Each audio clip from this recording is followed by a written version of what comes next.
Good morning everyone. Class है BSc part second. Paper हम पढ़ रहे थे फर्स्ट, कौन सा, वास्तविक विश्लेषण।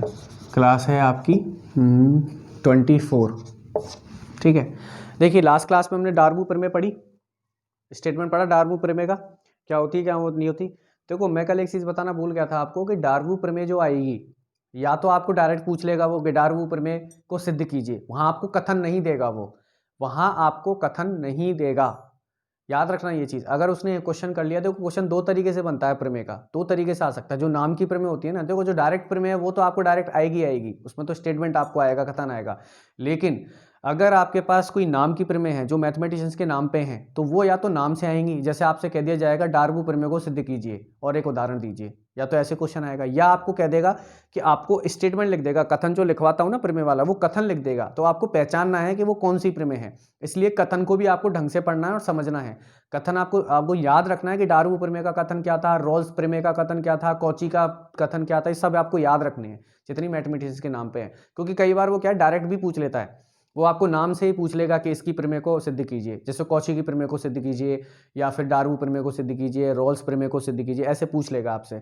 ठीक है, तो स्टेटमेंट भी आपको याद रखना है और उसके नाम भी याद रखने हैं कि किसने कौन सा प्रमेय दी थी।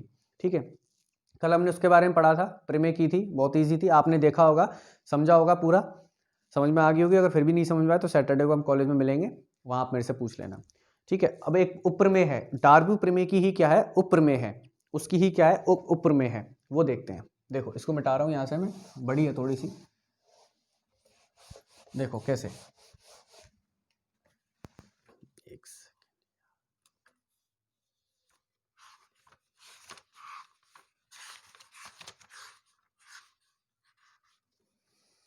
देखिए उपप्रमेय, डार्बू प्रमेय की उपप्रमेय क्या है, देखो एक वास्तविक मान फलन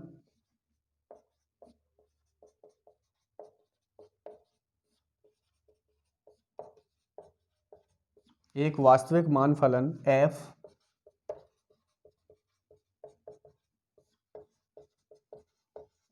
अंतराल AB पर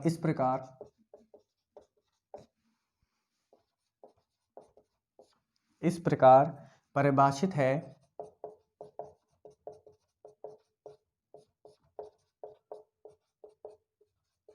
ताकि f डैश अंतराल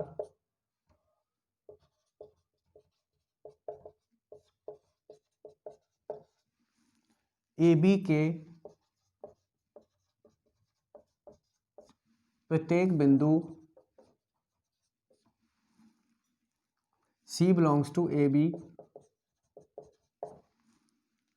विद्यमान AB के f डैश अंतराल AB के प्रत्येक बिंदु पर अवकलनीय है, प्रत्येक बिंदु पर अवकलनीय है यदि f डैश A तथा f डैश B विपरीत चिन्ह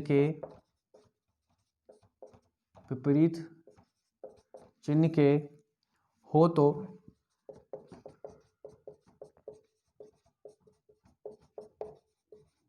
कम से कम एक बिंदु C belongs to AB विद्यमान होगा ताकि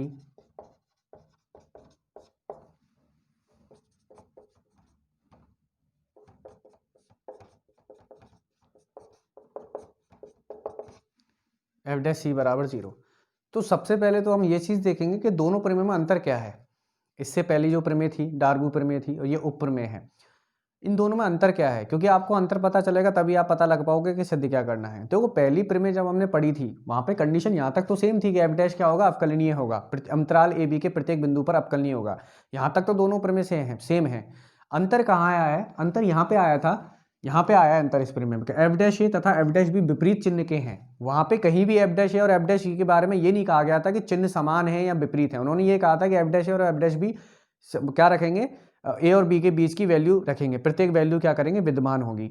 लेकिन यहाँ पे चिन्ह की बात हुई है, बस यहाँ पे ये फर्क आया है। बाकी वहाँ भी हमने एफ डैश सी बराबर 0 सिद्ध किया था, यहाँ भी एफ डैश सी बराबर 0 सिद्ध करना है। बस फर्क किस चीज़ का आया है, देखो वहाँ पे क्या था, चिन्ह के बारे में कोई बात नहीं की गई थी। ना एफ डैश ए का चिन्ह बताया था कि विपरीत होगा, कि धनात्मक होगा, कि ऋणात्मक होगा, ना एफ डैश बी के बारे में बताई गई थी। लेकिन यहाँ पे कहा गया है कि एफ डैश ए और एफ डैश बी दोनों विपरीत होंगे, यानी अगर एफ डैश ए धनात्मक हुआ तो एफ डैश बी क्या होगा, ऋणात्मक होगा, या एफ डैश ए अगर ऋणात्मक हुआ तो एफ डैश बी क्या होगा, धनात्मक होगा।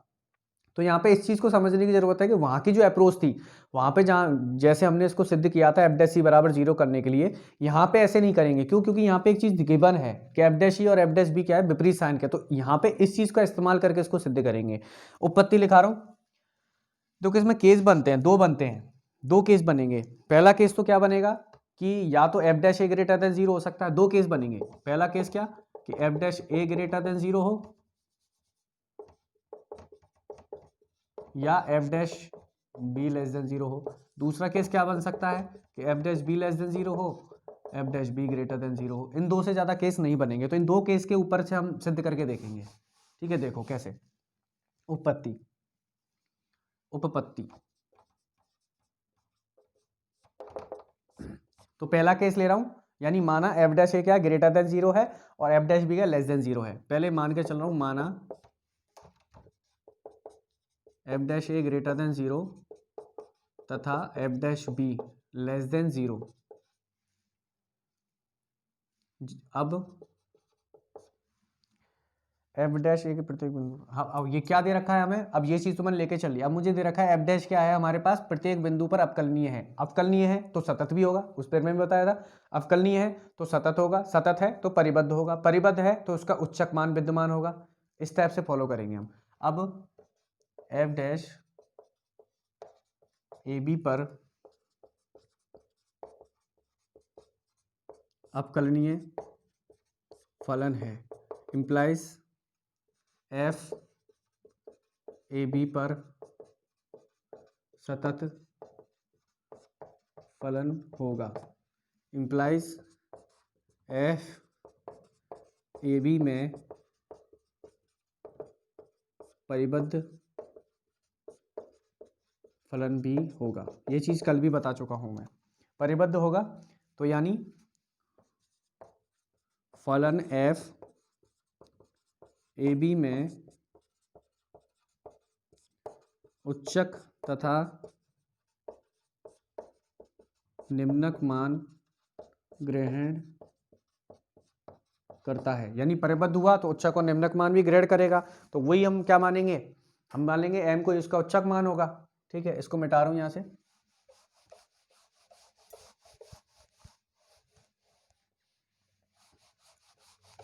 अब उच्चक और निम्नक मान ग्रहण किया तो उसी की तरह हमने जैसे कल किया था, यहाँ क्या मान लूंगा, एम क्या होगा, इसका उच्चक मान होगा। माना m is equal to supremum of f x such that x belongs to A B. ठीक है, तब एक बिंदु सी इस प्रकार विद्यमान होगा कि, अब देखो इसका मतलब क्या हुआ कि अगर कोई परिबद्ध है, कोई फलन अगर परिबद्ध है तो उसका उच्चक मान विद्यमान होगा इसमें। अब मान लिया कि ऐसा इन दोनों के बीच में कोई बिंदु आ रहा है सी, जिसपे क्या और उसका उच्चक मान प्राप्त हो रहा है हमें। देखो कैसे, यहाँ पे ए था, ये बी था, आपका ग्राफ इस टाइप से था। तो उच्चक मान क्या है, ये कोई पॉइंट होगा सी, तो ये सी पॉइंट पे क्या होगा, उच्चक मान प्राप्त हो रहा है। हमने ये मान लिया कि यहाँ पे क्या मिल रहा है, इसका उच्चक मान मिल रहा है एम। यहाँ पे क्या मिल रहा है, एम उच्चक मान मिल रहा है, जिसको एफ सी है। ठीक है, सी पे मिल रहा है वो। ठीक है, इस टाइप से। सर्वप्रथम अब मुझे क्या करना है, f dash c equal to 0 दिखाना है। एफ डैश सी 0 दिखाने का मतलब क्या हुआ कि सर्वप्रथम हम सिद्ध करेंगे कि C does not belongs to A B, ठीक है, sorry, C not equals to A और बी, यानी सबसे पहले अगर सी इनके बीच में है तो हमें ये सिद्ध करना पड़ेगा कि सी ना तो ए के बराबर है और ना बी के बराबर, इन दोनों के बीच का है, ठीक है। तो उसके लिए क्या करेंगे हम, चूंकि दिया क्या है कि एफ डैश ए ग्रेटर देन 0, अतः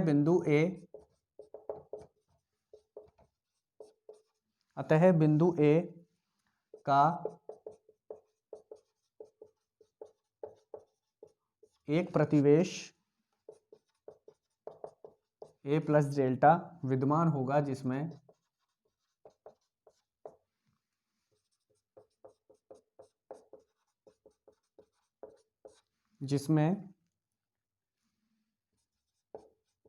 फलन f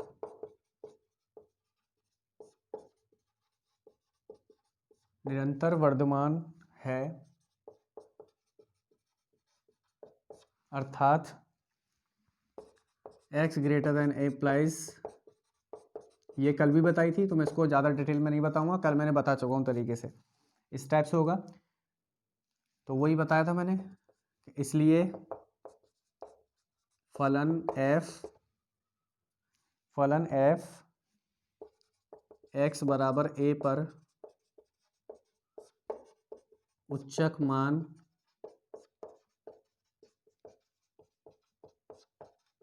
नहीं करता है। अब दूसरा और क्या माना था मैंने, एफ डैश ग्रेटर देन 0 लिया था, दूसरा क्या लिया था, F dash B less than, यानी एक ये लिया था F dash B less than 0, अतः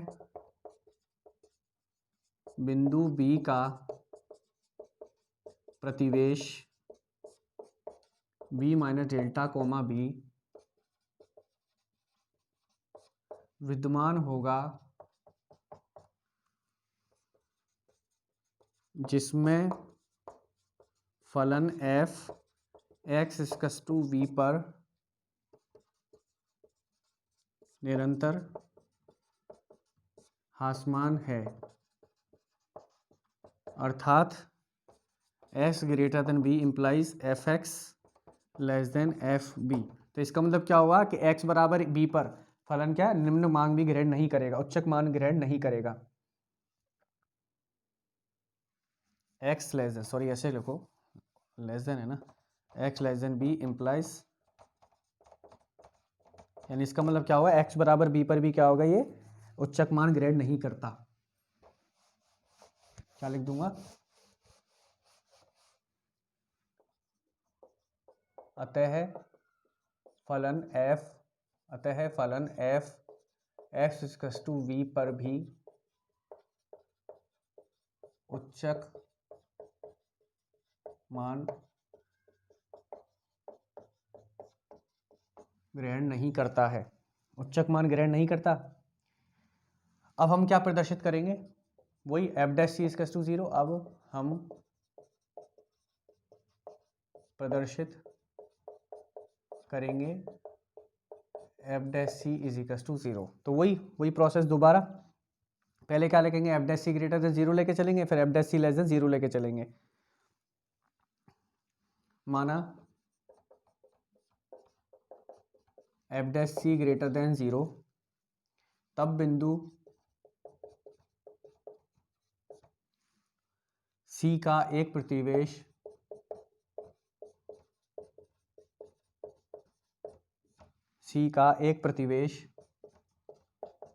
C प्लस डेल्टा इस प्रकार विद्यमान है जिसमें फलन f x equals to c पर निरंतर वर्धमान फलन है, अर्थात s greater than c implies F x greater than F c बराबर m, जो क्योंकि एफ सी बराबर m माना था हमने, एफ सी बराबर इन एफ एक्स किससे बड़ा हो जाएगा, m से बड़ा हो जाएगा, जो अंतराल ए बी में एम का फलन एफ का उच्चक होने का विरोधाभास है।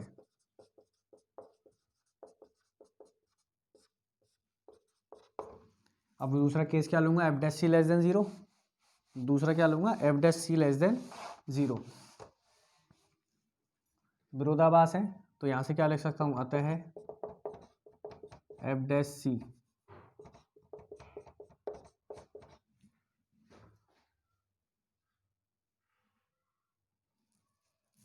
एफ डैश सी ग्रेटर देन जीरो। दूसरा केस क्या लूंगा, एफ डैश सी लेस देन जीरो। अब एफ डैश सी लेस देन जीरो होगा तब बिंदु का प्रतिवेश क्या बनेगा, सी माइनस डेल्टा और सी प्लस सी डेल्टा। तब बिंदु सी का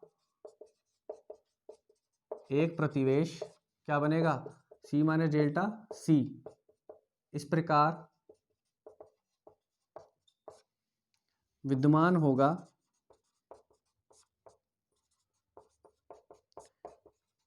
जिसमें फलन F X equals to C पर निरंतर ह्रासमान फलन है, अर्थात x less than C implies F X less than F C.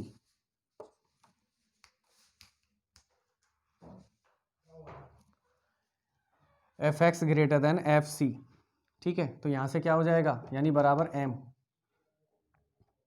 Okay, जो एम का उच्चक होने का विरोधाभास है।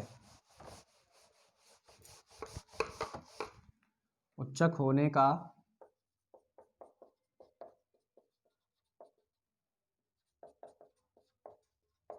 अतः F dash c not equal to less than zero. तो यहां से क्या लिख सकता हूं, f dash c is equal to zero. बस ये प्रमेय थी, देखो दोनों प्रमेय सिमिलर थी, बस यहाँ साइन का फर्क था, चिन्ह का फर्क था। एफ डैश ए लेस देन जीरो लिया था, F dash B less than zero लिया था, बस यहाँ पे क्या है, साइन का फर्क था और कोई चीज नहीं थी यहाँ पर, नहीं सेम वही था। एक परिभाषा कर लो, दूसरी अपने आप हो जाएगी। चलिए अब क्वेश्चंस हैं, कुछ क्वेश्चंस देखेंगे उसके बाद आगे बढ़ेंगे, ठीक है। तो क्वेश्चंस करते हैं। अब यहाँ से आपके क्वेश्चन हो गए, आपको क्वेश्चन करने हैं। अब इसके एक क्वेश्चन मैं करवा देता हूँ, बाकी के आपको ट्राई करने हैं। देखो कैसे। अब आपको क्वेश्चन दे रखा है,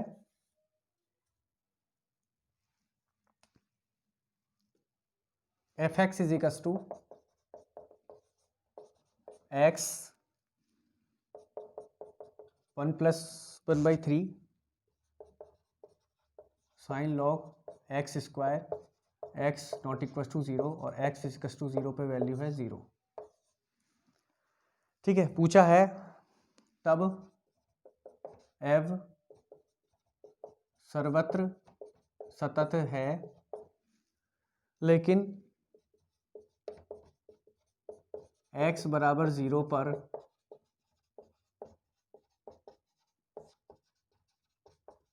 अवकलनीय नहीं है, ये सिद्ध करना है। तो वही सॉल्यूशन, पहले हम क्या दिखाएंगे, सतत दिखाएंगे। सतत के लिए क्या होना चाहिए, दाईं सीमा बराबर बाईं सीमा होनी चाहिए, यानी लिमिट जीरो पे चेक करूंगा, x tends to zero plus F X. यहाँ से क्या आ जाएगा, limit X S tends to zero F zero plus H. तो limit S tends to zero यहाँ पे पुट करूंगा 1 + 3 साइन लॉग, ये आ गया। यहाँ से क्या आ जाएगा जी, limit S tends to zero H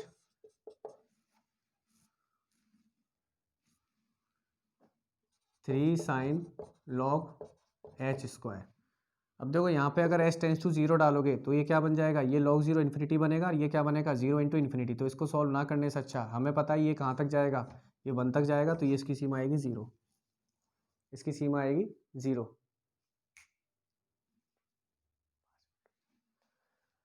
उसके बाद निकालेंगे बाईं सीमा, वो क्या निकलेगी, F X is equals to